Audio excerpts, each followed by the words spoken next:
Good day, everyone.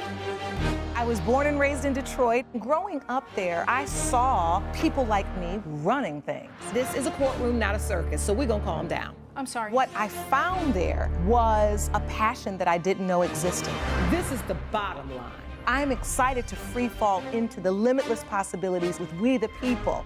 So many are fearful of the law. They think it's something that works against them. I think you need to begin to accept responsibility for your mistakes. We are the people. Shayna Sterling claims her sister agreed to help pay for their late mother's nursing home bills, but hasn't contributed a dime. All rise. Sarah Sterling says she planned to pay her share, but lost her job and needed more time. Court is now in session. The Honorable Judge Lauren Lake presiding. You may be seated. Hello, Judge. Hello, good morning, Sean. Good day, everyone.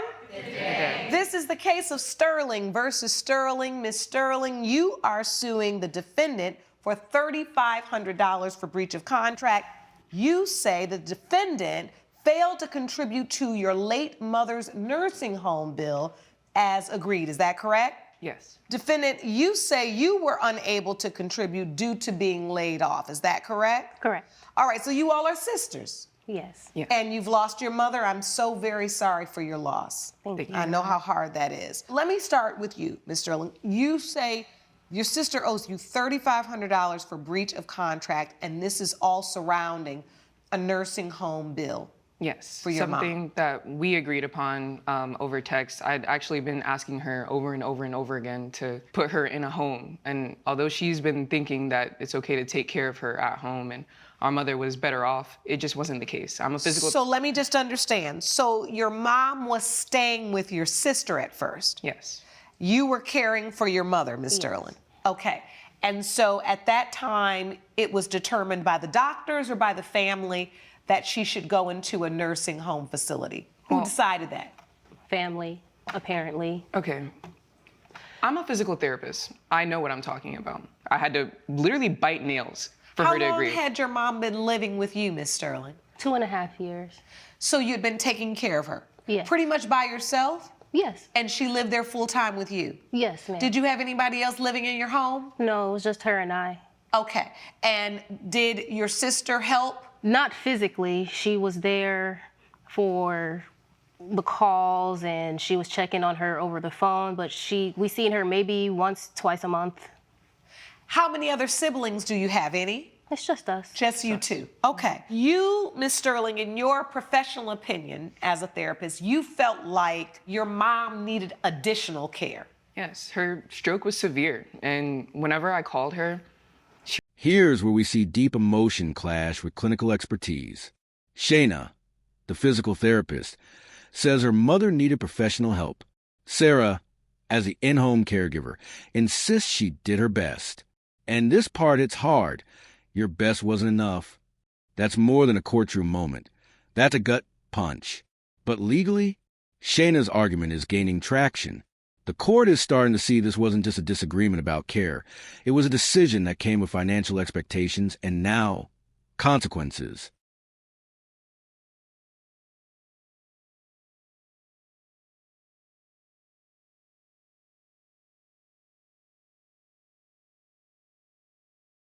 she was slurring. It just sounded bad. And I don't think anyone wants to hear their mother sounding like that. It was heartbreaking. I mean, I know you were saying that you were doing your best, but it didn't sound like that, Sarah. I was doing my best. My mother Your best wasn't fine. enough. I am a doctor. I know what I'm talking about. Understood. However, I will say this.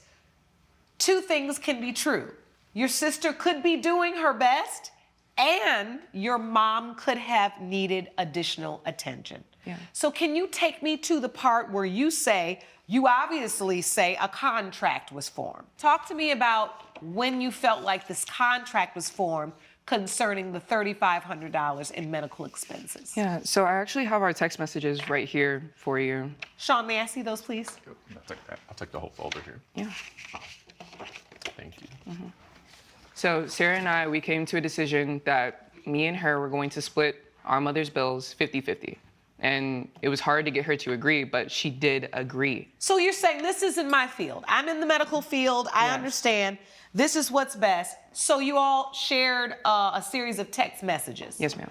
Have you given any more thought to what I said about placing mom in an assisted living facility? It would just be temporary until mom is back on her feet. The defendant, you respond, those places give me the creeps. I know mom wouldn't be happy there. You have so little faith in me. I'm taking perfectly good care of her. And then plaintiff, you respond, it's not about you, Sarah. She needs professional help. This will be good for her. We'll split the cost 50-50.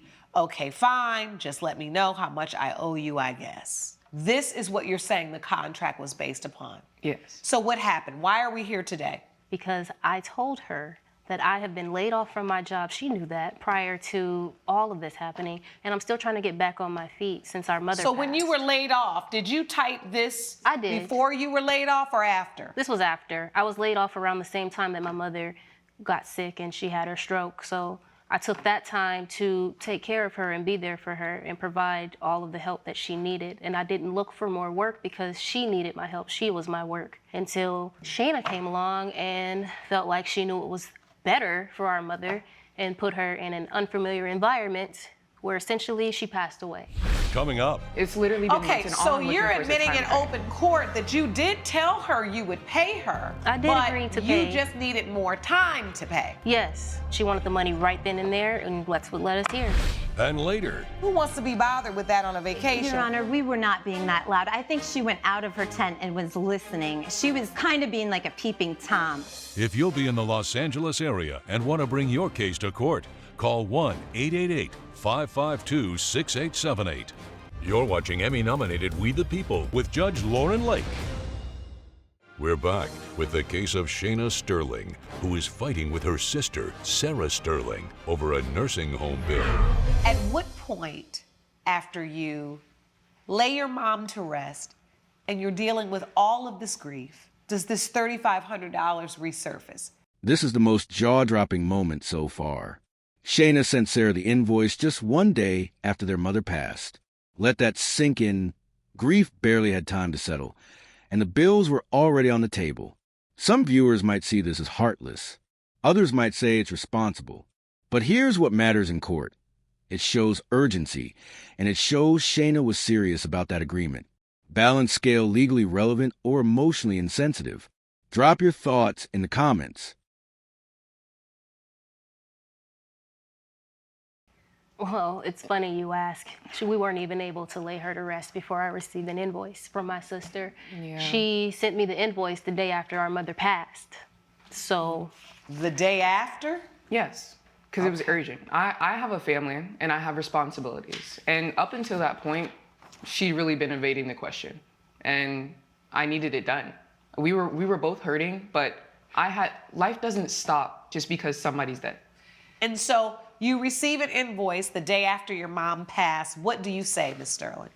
I told her that I would be able to get back with her once I got back on my feet. I never said that I wasn't going to pay you. I said that I was going to get back on my feet, and once then, I was going to be able to give her the money. It's been months. It's literally been Okay, months. And all so I'm looking you're for is a admitting time in frame. open court that you did tell her you would pay her, I did but agree to pay. you just needed more time to pay. Yes. In her plan, she wanted the money right then and there, and that's what led us here. That was 6 months ago. If you look at those text messages, I've been so calm with Sarah. All I'm looking for is a time frame, and she is stubborn. She never gives me a straight up She's so answer. calm She that said, we're here in court right No, now. because she says, I guess, or, oh, maybe. It's always an undefinitive answer. Are you needed the money. working now, Ms. Sterling? At the moment, I'm not. I'm still in between jobs. I'm still trying to get my life together, and my sister may not understand that because she lived such a perfect life. I don't. But I'm trying to get back on my feet. And Well, I can see grieve there's a my lot mother. going on underneath the surface here. Number one, you both are grieving, right? Although you're saying that, I mean, she missed our own father's funeral, so I kind of just don't even really feel bad. Wait, you don't feel bad about what? I don't feel bad about being hard on her right now. Because you're upset with her because she missed your father's funeral? If you want to say that, yeah. There it is. She's holding grudges that Does that not sound like something I should hold a grudge So why did you miss your about? father's funeral? My father and I, we had our own estranged relationship. He did not always agree with the men that I dated. And at the time, the men that I was dating, me and my father, we had a disagreement. Our last conversation was not a pleasant one. So. Just when you think this is about money, boom, the real emotions explode. Shayna drops the bomb. Sarah didn't attend their father's funeral. Suddenly, we're in deep emotional territory. This is no longer about $3,500. This is about years of resentment, guilt, and grief. This kind of tension can cloud judgments and fuel lawsuits. The courtroom turns into a therapy session. Speech balloon question. Do you think unresolved family pain belongs in court? While I live with that every day, I didn't go to his funeral. And she's been trying to make up with it by So being you've there been mad about that. Yeah. But she's already stated that she feels badly about that. She's got to live with that. See, It's what it seems like to unforgivable. me is you all are in a grieving process. You're taking it out on one another. And let me just say this. Neither your mother or your father, they wouldn't want this. That's all I tried to tell her. I tried to explain that to her and express that you to pushed her. me. You pushed me out of Mom's life. She was being No greedy one about pushed you anywhere. I didn't push you out of Sarah, Mom's because life. the entire time you were pushing me out of Mom's life, trying to get all up in the inheritance, asking questions. I'm busy with my What? kid and my freaking husband, and you were just so. Wait a minute, there was inheritance? Yes. So why didn't we use some of this money you inherited to pay her medical bills? I don't know, but all I know is that Where'd that money go? Where did it go? The inheritance money. Wait a minute, was there a will? There was a will, and that is what I was discussing with her while she's trying to make it seem like I was just using our mother for inheritance money. Because she was so under her. You weren't there at all. How would you know how under like her you said, I was? I was there every 2. I have other responsibilities. You weren't I there. have So a job. I was there every day. I have kids. I was there every day. So you talk about every few months, Whatever, please. Sarah. I was there Honestly. every day. And you Okay, wanna throw our father- ladies, let's get some order. We're not getting anywhere. You grieve differently, and there's nothing wrong with that. But bringing it to court, it's only pulling you apart. And that's the thing they always say. Death brings out the craziest things in family and people. And while you're trying to deal with some of the biggest losses of your lives, your father, your mother, now you're fighting over money too? Now, when I read that text message, I'm gonna be honest with you, Miss Sterling, I didn't feel like there was a clear contract, right? You said, okay, fine, I guess. I agree. Well, that's not clear. There's no contract. There's no real bargain for exchange. There's no real agreement here between these siblings to cover these costs. However, in open court today, you testified, and I told her I'm gonna give her half the money. I just need more time to pay it. I will. So how long do you need? Maybe a year, maybe. Can you give your sister some grace right now and give her a year to pay you back this $3,500? Can you give her a year? I can give her a year. Thank you. She can give you a year. In a rare display of grace and wisdom, Judge Lake delivers more than a verdict. She delivers a lesson. Yes, Sarah owes the $3,500, but Shayna agrees to give her 1 full year to pay it. That's not just a ruling. It's a chance at reconciliation. And the judge's final line? Chills. The way you honor one another is the way you honor your parents. Powerful, poetic, perfectly put. To get this money paid. You've already said you owe it. So my judgment's gonna be for the plaintiff for $3,500. Pay that within a year, but more importantly during that year, work on your relationship, because the way you honor one another is the way you honor your parents who have gone on. Do you understand? Court is adjourned. All rise. Judge Lake has ruled in favor of the plaintiff. The defendant is ordered to pay $3,500. I just wish you would have chose a better solution instead of bringing us in front of all of these people You're to mad handle 'cause our you got personal embarrassed. business. You're mad because you got embarrassed because you're not responsible. You didn't have the funds because you're not looking for a job. Coming up. My boyfriend is very gifted. That's a in the- yes or no question. Your Honor, Nobody want to know about your boyfriend's gifts. Your Honor, I didn't know we were being that loud. We were keeping it down. You're watching Emmy-nominated We the People with Judge Lauren Lake. Samantha Brooks claims she and her daughter had to abandon their campsite and get a hotel because of the sexual activity from Ms. Carter and her boyfriend's tent. Megan Carter says the plaintiff is just jealous of her love life. Good day, everyone. This is the case of Brooks versus Carter. Ms. Brooks, you are suing Ms. Carter for $900 for negligence. You say the defendant created a disturbance and you and your daughter had to leave a campground. Is that correct? And just when you thought things couldn't get any more chaotic, the next case is about loud intimacy in the woods, campsite drama, and a very gifted boyfriend. Don't go anywhere. This courtroom is about to turn into a campground scandal. You won't want to miss this.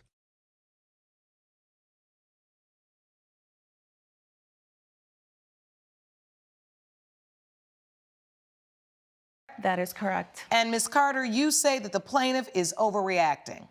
I do. All right. She's way overreacting, Your I'm going Honor. to start with the plaintiff. What happened at the campground, Ms. Brooks? We were supposed to be booked for 4 days.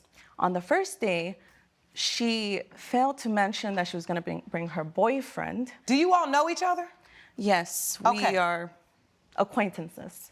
Okay. So Were you guys taking this trip together or they just were at the same campground? No, well, actually, our friend Roxanne planned the whole trip. You decided to come with your daughter. Yes. And did you bring a guest, Ms. Carter? Yes, I invited my daughter to come, but she's 16, and the other 2 girls that came were 8. And so at the last minute, my daughter wasn't able to come, and I didn't want to go camping by myself, and I had already invested money in the campsite, and so I brought my boyfriend. Okay, what happened? Why are you suing Ms. Carter for $900? So on the first night, she decided to be physically intimate with her partner, and she was being extremely loud. Did you realize y'all had gotten a little loud? Your Honor, my boyfriend is very gifted. That's a yes or no question. Your Honor, Nobody want to know about your boyfriend's gifts. Your Honor, I didn't know we were being that loud. We were keeping it down. Coming up. She gave me no inclination that there was a problem at that point. She just packed her stuff up and left. Did you tell her the second night I could still hear you? Yeah, well, it was the middle of the night. You're watching Emmy-nominated We the People with Judge Lauren Lake. We're back with the case of Samantha Brooks, who brought Megan Carter to court for negligence. The problem is we had agreed it was going to be a mommy and daughter camp trip. I actually have evidence. I'll look at that evidence, please. And instead of communicating with us, she didn't tell us that she was going to bring her boyfriend instead of her 16-year-old daughter. But that was initially the plan. So these are text messages of you guys talking about the 4 days are booked. Lily's looking forward to it. Perfect mommy-daughter trip. Okay, so this was a mother-daughter trip. Yes. And once your daughter said she wasn't coming, you unilaterally decided, I'll bring my boyfriend instead and not waste the money. That's correct. All And right, Your so Honor, when you found out that she and her boyfriend were a little loud, did you say something to her? Yes, well, thankfully I had my iPad and the headphones, so I put that on my daughter and we were able to go to sleep and everything was fine. The following day, I communicated with her and I told her, hey, you know what? It's very inappropriate. We could hear it. Our tents are next door to each other, so just be mindful. And she agreed that she would keep it down. You already thought you were keeping it down, so you're gonna keep it down even further. Yes, and I agreed to that. And the next day, we were all around the campfire and we were all singing and having a good time. And then she took her daughter off to bed. And me and my boyfriend had, a small glass of wine, and they went off to bed. And it was like 2 hours before we went back, and we were very quiet. And I think she's just jealous. They got drunk, and in fact, they got even more louder this time around. So it was louder the second night? It was louder the second time, and unfortunately, the iPad was just not charged, and I had to grab my daughter and go to the nearest hotel because... Was there any way for you to move your tent across the woods? I could have, but she didn't ask me to do that at all. We were just having a good time. She gave me no inclination that there was a problem at that point. She just packed her stuff up and left. Did you tell her the second night I could still hear you? Yeah, well, it was the middle of the night. Judge Lake's verdict when We the People returns. You're watching Emmy-nominated We the People with Judge Lauren Lake. Who wants to be bothered with that on a vacation? Your Honor, we were not being that loud. I think she went out of her tent and was listening. She was kind of being like a peeping Tom. I mean, we were not being that loud. You think she's suing you for $900 because she was mad because you were able to have sex on this vacation and she wasn't. She's jealous because she isn't getting any from her husband, and I have a very, very handsome boyfriend. I have a very healthy relationship with my husband. I was about to say, I don't know why she would be jealous. You the one with the boyfriend. She got a husband. Yes. Well, her husband Okay, didn't so wanna that come case camping. is closed. And then why you make the decision as an adult to have sex in a tent next to a mother sleeping with an 8-year-old child and then can't keep your noise down. Like, it just seems inconsiderate. You should have said, we're gonna relocate because we know we're gonna be intimate. I don't think sleeping next to an 8-year-old child. I don't like that you're even putting the child, endangering the child to hear this kind of stuff. Judgment for the plaintiff for $900. Pay her her money. She deserves another vacation with her child. Court is adjourned. All rise. Judge Lake has ruled in favor of the plaintiff. What a roller coaster. From emotional breakdowns to text message contracts, this case had all: family, finances, and a fight for fairness. Judge Lake ruled wisely, balancing law with compassion, and giving these sisters a chance to rebuild what's broken. Collision, if you found this case as shocking and emotional as we did, make sure to hit that like button. Share your thoughts in the comments, and subscribe for more jaw-dropping courtroom breakdowns. We got more drama, more rulings, and more real-life legal lessons coming your way. See you in the next session.